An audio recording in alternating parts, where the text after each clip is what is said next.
Marilah kita bersyukur kepada Allah Subhanahu wa taala dengan mengucapkan alhamdulillahirabbil alamin di atas segenap nikmat yang Allah limpahkan kepada kita. Bersyukur itu baik dengan lidah kita, dengan anggota tubuh kita, dengan hati kita. Senantiasalah kita menggunakan seluruh waktu kita untuk berubudiyah kepadanya. Salawat dan salam kepada Rasulullah, keluarga dan sahabat beliau sekalian. Yang kami muliakan Abi Munsyid dan seluruh pengurus masjid. Yang kami hormati Tengku Moderator dan yang istimewa kepada seluruh jamaah salat maghrib sambil menunggu pelaksanaan salat Isya pada malam yang berbahagia ini. Pada malam yang berbahagia ini kita akan melanjutkan perbincangan kita tentang sifat-sifat yang disyaratkan pada orang yang kita pilih sebagai sahabat dengan mengacu atau merujuk kepada kitabnya Imam Al-Ghazali rahimahullah. Dalam kitab beliau Imam Al-Ghazali mengatakan, "I'lam annahu la yasluhu li suhbati kullu insanin." Ketahuilah bahwa tidak setiap orang itu layak untuk menjadi sahabat. Jadi tidak semua orang itu layak menjadi sahabat. Orang banyak tapi tidak semua orang layak menjadi sahabat. Ada orang yang layak menjadi sahabat, ada yang tidak layak menjadi sahabat. Walaupun dari sisi fisik kita dekat dengan orang tersebut, bahkan mungkin teman sepermainan dari kecil, tetapi untuk menjadi sahabat yang dimaksudkan oleh agama mungkin itu belum tepat. Maka Imam Al-Ghazali mengumumkan dan mengiklamkan bahwa la yasluhu li suhbati kullu insanin, tidak setiap orang itu berhak atau layak menjadi sahabat. Kenapa? Karena Nabi SAW mengatakan, "Al-mar'u ala dini khalilih, falyanzur ahadukum mimma yukhalil." Al-mar'u ala dini khalilih, manusia itu tergantung kepada agama orang dekatnya. Manusia itu tergantung kepada agama orang dekatnya, perilaku orang dekatnya, cara hidup orang dekatnya. Itu mempengaruhi orang lain. Pelan-pelan, sengaja tidak sengaja, orang yang dekat dengan kita itu, orang yang setiap hari kita menjadikan teman, maka lama-lama orang tersebut akan memberikan pengaruh kepada kita. Maka kalau orang yang menjadi sahabat itu orang yang beragama, maka pengaruh yang akan muncul kepada kita adalah apa yang dikehendaki oleh agama. Apabila orang itu bukanlah orang yang memiliki sifat-sifat yang dibolehkan oleh agama, maka akan lahir sifat-sifat yang bertentangan dengan agama. Banyak orang salah pergaulan, berasal dari keluarga baik-baik, dari lingkungan sosial baik-baik, tapi kemudian ketika dalam perantauan dia salah pergaulan dan kemudian menjadi terjerumus di dalam dosa. Oleh karena itu maka dalam Islam ada tanggung jawab sosial bagi kita.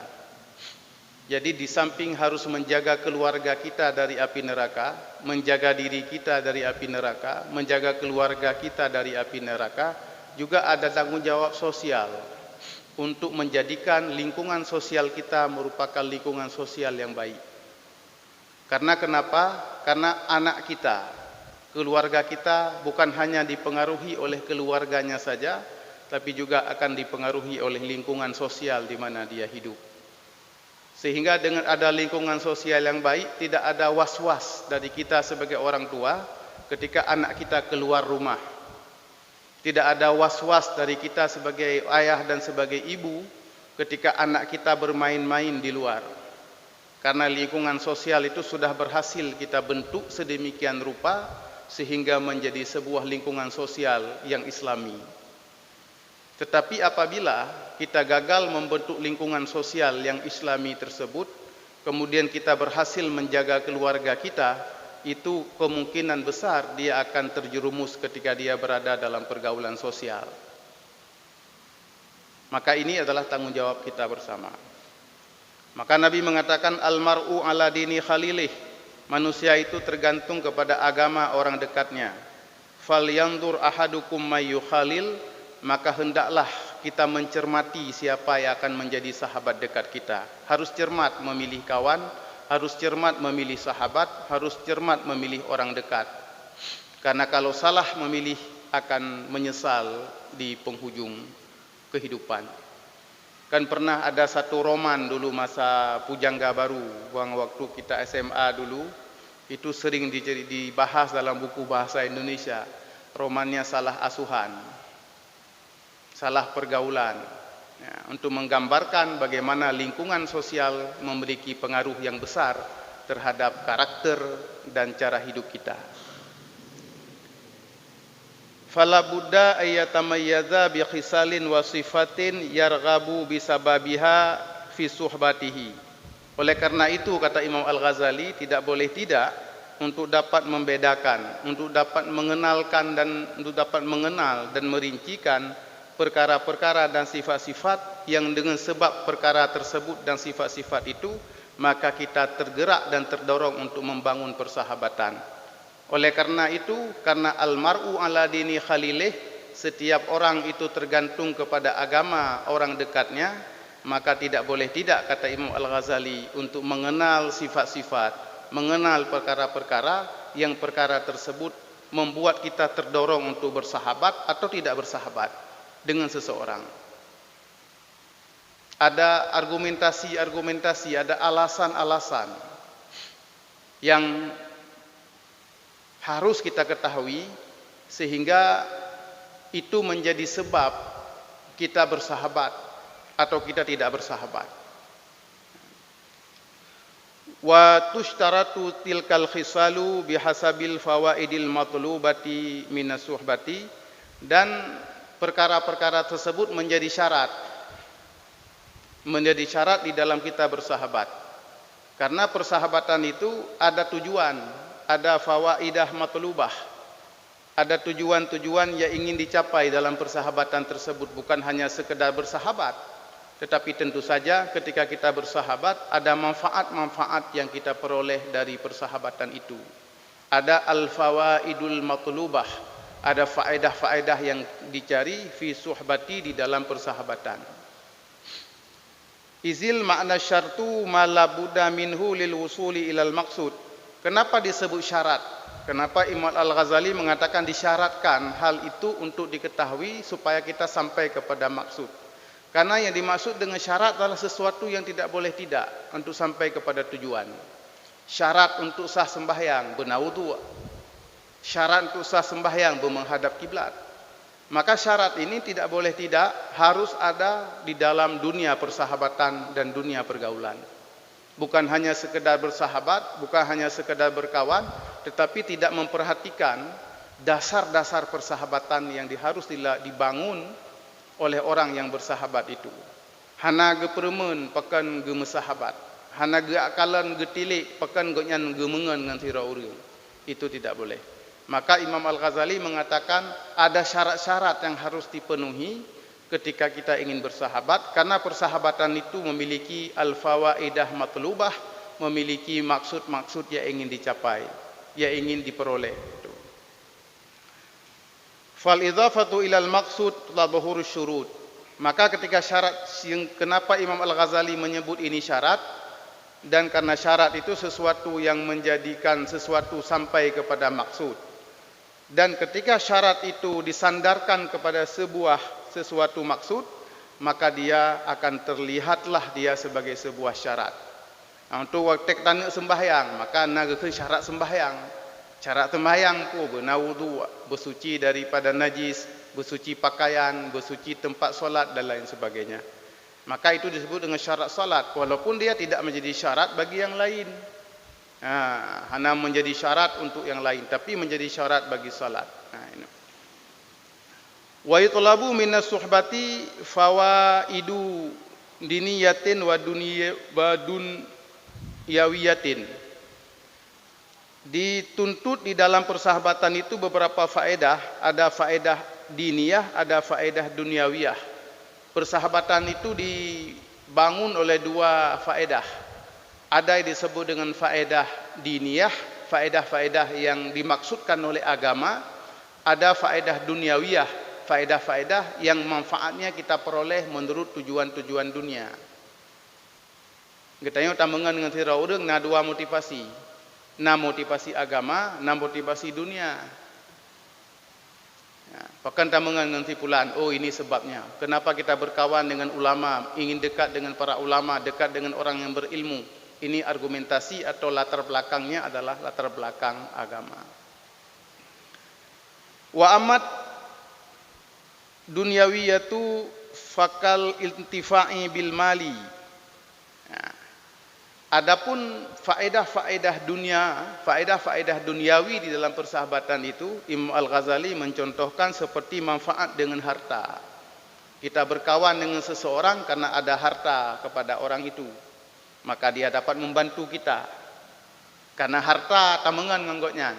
Itu artinya persahabatan didasari oleh landasan-landasan material. Oleh tujuan-tujuan material. Yang pastinya, yang pasti terjadi di dunia yang dari sejarah manusia hingga akhir zaman nanti pasti ada persahabatan, ada pergaulan, ada orang yang berkawan atau menjadi dekat karena alasan-alasan harta. Yang pastinya,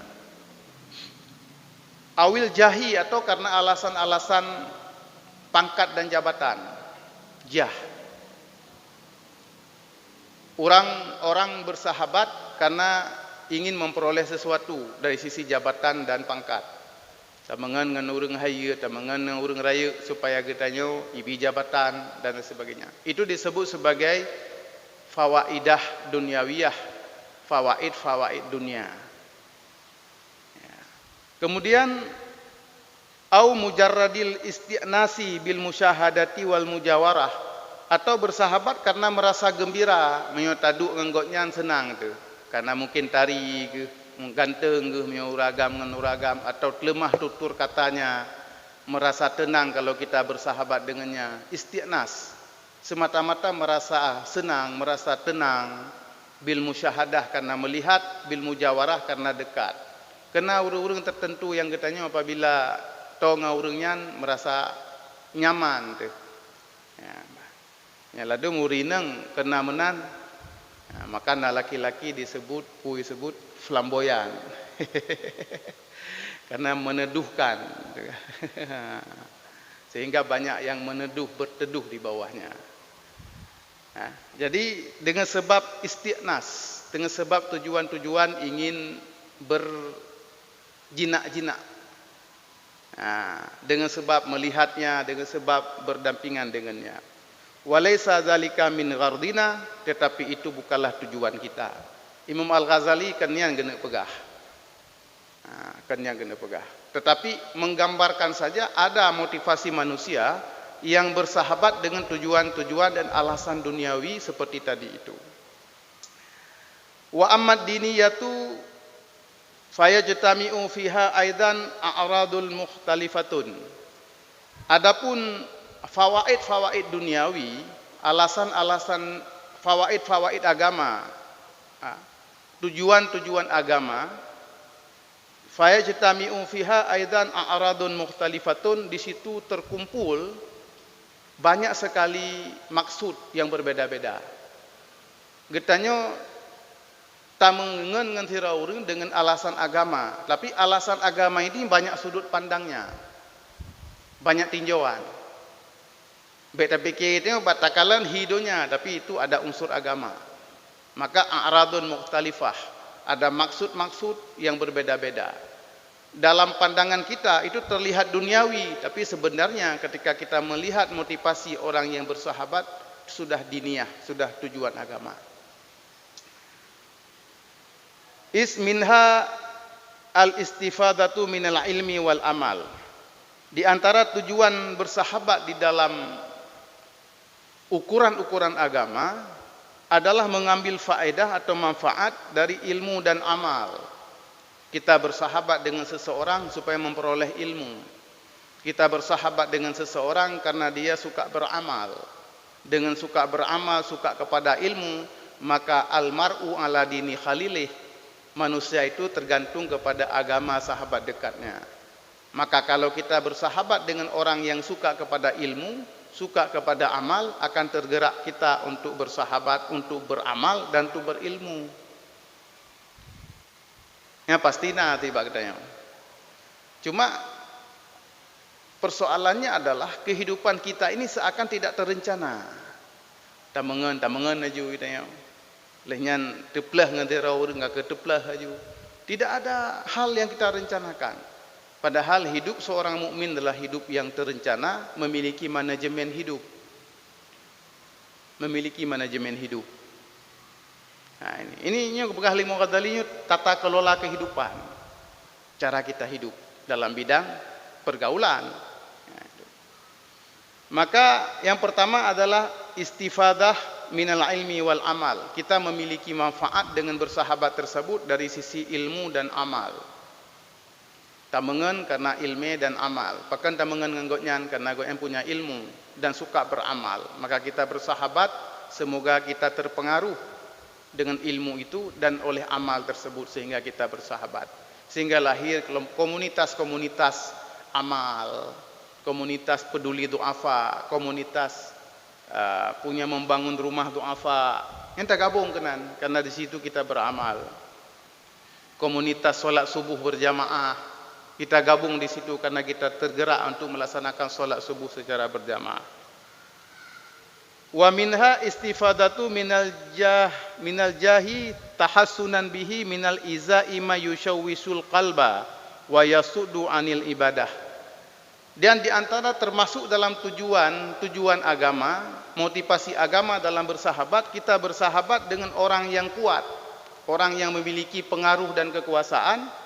Tetapi tujuannya tahassunan untuk menjaga diri kita dari disakiti atau dizalimi oleh orang-orang yang dapat memberikan tashwis, mengganggu hati kita. Kita menganggotnya katanya lagi nabeking tu, sehingga katanya tenang dalam kehidupan, kemudian tenang dalam ibadah. Kan ada tempat-tempat tertentu di mana banyak sekali preman misalnya atau orang-orang jahat. Kita kemudian bersahabat dengan orang yang paling ditakuti oleh preman tersebut. Apa tujuannya? Supaya kita tidak diganggu dan juga kita dapat beribadah dengan tenang di tempat itu. Kenapa? Maka jangan salah tafsir terhadap persahabatan-persahabatan orang-orang berilmu. Maka enggak gemengan ngantai pulanji. Padahal dari sisinya dia bukan orang baik sekali. Tetapi karena dia punya jah, punya pengaruh, pengaruh itu bisa digunakan untuk membantu agama. Tahassunan untuk menjaga, menjadi benteng. Ya. Jadi jangan salah tafsir. Apabila kita melihat yang terjadi zaman masa-masa dom zaman, bahkan terjadi karena untuk menyelamatkan nyawa orang lain. Maka itu merupakan persahabatan dasarnya agama, bukan persahabatan dasarnya dunia. Walaupun terlihat ada motivasi dunia di situ, tapi apabila kita mendetilkan apa motivasi dari persahabatan itu, baru kita tahu bahwa motivasinya adalah untuk menjaga supaya tetap bisa beribadah, rumah ibadah tidak diganggu, kegiatan umat Islam tidak diganggu misalnya. Itu persahabatannya atas dasar motivasi atau istifadah diniyah. Ada manfaat-manfaat agama di situ. Nyan kapan di bawah contoh kah? Kedua, Imam Ghazali. Wa minha istifadatul mal. Demikian juga di antara fawaid diniyah, manfaat-manfaat agama dalam persahabatan adalah persahabatan dasarnya harta, tapi liiktifai bihi an tadyi'il awqati fi talbil qut. Kenapa kita bersahabat dengan orang yang memiliki harta? Karena dengan bersahabat dengan orang itu minimal dapat apa jobu, sehingga hana lalai, hana terganggu ibadah untuk tak minta rezeki. Tingkat buluhu kana le tanya. Itu boleh berkawan, sehingga dengan sebab itu maka kita bisa beribadah. Tidak tersia-siakan waktu untuk mencari qut, makna qut bahan pokok untuk tujuan kita hidup. Dengan tamengan maka kita memperoleh faedah itu.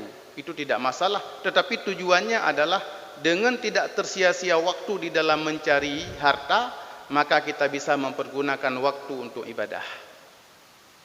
Kita tengok asai kana buluhu mentang kupi saboglah kaberehen tajak mutaji kerod. Kan je unat. Itu tidak menjadi masalah. Nah, itu termasuk bersahabat dengan tujuan dunia, tujuan agama ya. Sehingga tidak terpergunakan waktu kita untuk itu. Demikian juga untuk keluarga, kadang-kadang bisa dibantu oleh sahabat yang kita jadikan sahabat itu, sehingga kita bisa mencukupkan bahan pokok keluarga kita. Tak bantu-bantu goknyan kagebipeng bacut, sehingga kasih untuk rezeki uronyan, sehingga katanya hana sia-sia wate tu tajak pohdro tu tak minta rezeki sehingga tinggal ibadat. Nyan Imam Ghazali mengatakan itu merupakan fawaid diniyah, merupakan motivasi atau manfaat-manfaat yang dilandasi oleh agama dalam bersahabat. Jadi harus tak seleksi tetakalan orang yang pengisangnya untuk bersahabat karena peng. Bisa jadi karena peng, tapi pengnya untuk puas. Apakah untuk bersenang-senang atau untuk beribadah? Di urangnya pilagian, kadang dengan bersahabat dengan orang kayanya, di orang kayanya kemudian tergerak membantu orang-orang yang lemah dengan hartanya itu. Maka terjadi simbiosis mutualisme di dalam persahabatan itu. Ada manfaat kedua belah pihak. Orang kaya ini punya manfaat dalam persahabatannya, orang yang miskin ini juga punya manfaat dalam persahabatannya, dalam koridor dan kacamata agama. Apa dibohkan? Inti istifadah ilmu dan amal. Yang kedua istifadah jabatan, kekuasaan, pengaruh. Yang ketiga istifadah mal, istifadah harta, bisa mengambil manfaat dari harta, dan itu sumber motivasi persahabatan dengan tujuan supaya tidak habis banyak waktu untuk cari rezeki, cari harta untuk kebutuhan pokoknya, sehingga banyak waktu untuk beribadah. Ini kan dasar kita kan dasar mengungkap mendengar kacan yo dia. Tak mengen orang kaya mentang tak preh rezeki pokoknya tak pobre hurumo. Itu dasar Dasarnya adalah dengan sedikit waktu untuk mencari rezeki, maka akan banyak waktu untuk beribadah. Yang lain ini harus jelas, harus terpisah. Jadi jangan mencari kesempatan dalam kesempitan. Betang-tang itu kagebi peluang lagi nya, jit tamu berod katanya, kemudian tamangan dengan orang kaya mentang, lingyang gebi peng tu roy 50 ribu lingyang katanya. Bukan kita pergunakan waktu yang lebih itu untuk ibadah. Itu bukan. Kemudian yang keempat, wa minha isti'anatu fil muhimmat. Demikian juga dasar kita bersahabat adalah untuk kita mencari dapat terbantu di dalam hal-hal yang penting. Liyakuna iddatan fil masaib, supaya kita dapat terbantu dan siap sedia apabila menghadapi musibah. Dengan lengan tu, apabila ada musibah, le orang bantu. Tengok dengan lengan tu, maka apabila kita menghadapi musibah, ada yang membantu. Itu juga boleh. Itu juga masuk di dalam kategori bersahabat karena alasan-alasan agama. Ini kan haluh ya. Tapi ke alasan dunia. Tetapi Imam Al-Ghazali meletakkan itu sebagai fawaid diniyah, faedah-faedah agama. Wa quti fil ahwal, demikian juga kita dapat menghadapi berbagai kondisi karena banyak sahabat. Wa minha at-tabarruk bi mujarradi doa. Ada juga motivasi sahabat karena bertabarruk untuk mendapat doa. Nah, urang saleh. Pekan tamangan karena doa goyan mustajabah. Tacok berkat bagonya, tabarruk bid doa. Kita bersahabat karena dia saleh, taat ibadahnya, kita bersahabat dan tayu mendoa, hai nam doa kelong bah. Nam doa ke kelong. Nyata motivasi kita yang bersahabat nganggonya. Tanekalan harta, hana harta api kadang. Tanekalan pengaruh dan jabatan tidak ada, tapi dia saleh. Walaupun salehnya itu orang kecil, salehnya macam-macam biji. Kan mesti meserban salehnya ke. Agelon cerita baru. Nah, urang saleh, urang pegai tangan saleh. Gejaga ro gehan, gejaga ge pakai sarung jaro supaya wate gonyan truk wate sembahyang truk hana kuto jaro untuk sembahyang sehingga han truk ieu sembahyang ba anggota tubuh. Nya motivasi ke kan. Nah, urang yang gelon cerita orangnya ge koh dan setiap bengah yang berdoa ba Allah, yang cerita ba lun karena lun tanya-tanya. Berdoa ba Allah, ya Allah nabi rezeki ke lun rezeki yang halal. Saleh mana? Saleh kah? Jadi salehnya bisa jadi ada pada orang-orang biasa. Kamu doa enggak saleh tak urang? Enggak tak kan. Tapi tabarruk berdoa, kita bersahabat dengan beliau itu karena supaya ada berkah kepada kita. Tapi mendoa ke lun supaya long berkat ani inang long merempak lintu yang god kena doa kan ya tersit karena ini lara kawin lehnya kai pohan dengan tele lian agama yang berangkat sah hak itu terima nya berangkat sah hak terima maka tamu doa pokoknya tamu doa kalau tu. Kemudian wa minha intidaru syafa'ah fil akhirah. Dan di antara motivasi-motivasi diniyah dalam persahabatan adalah mencari syafaat, menunggu manfaat syafaat fil akhirah di akhirat. Tamangan nggonyan karena nggonyan gat akai, nggonyan urang saleh, mudah-mudahan urang akhirat gebi syafaat ke katanya. Pakal lagi nyan. Bahkan Imam Al-Ghazali mengatakan syafaat bisa diberikan oleh sahabat. Faqad qala ba'du salaf, sungguh berkatalah sebahagian ulama salaf, taksiru minal ikhwan fa inna likulli mu'minin syafa'atan fala'allaka tadkhulu fi syafa'ati akhika. Kun ulama salaf menerima Ghazali ke pegah. Istaksiru minal ikhwan, perbanyak olehmu sahabat-sahabat. Belengan, guyu melengan. Fa inna likulli mu'minin syafa'atan. Karena bagi setiap orang mukmin itu ada syafaat. Gebi syafaat kegop. Fala'allaka tadkhulu fi syafa'ati akhika, mudah-mudahan engkau dapat masuk dalam syafaat kawanmu, sahabatmu. Kadang-kadang roh tahan sip amal ngen katanya enggak tat. Sehingga bisa diberikan syafaat oleh sahabat tersebut. Wa yuqalu, dan juga dikatakan orang, idza ghafara lil abdi syafa'a fi ikhwanihi. Apabila Allah mengampuni seseorang hamba, syafa'a fi ikhwanihi, Allah juga memberi syafaat kepada kawannya. Katanya tamangan ngaureng gat, gebi rahmat li Allah ke urangnya. Nyan gepegah, nyan juga katanya gebi syafaat. Ya.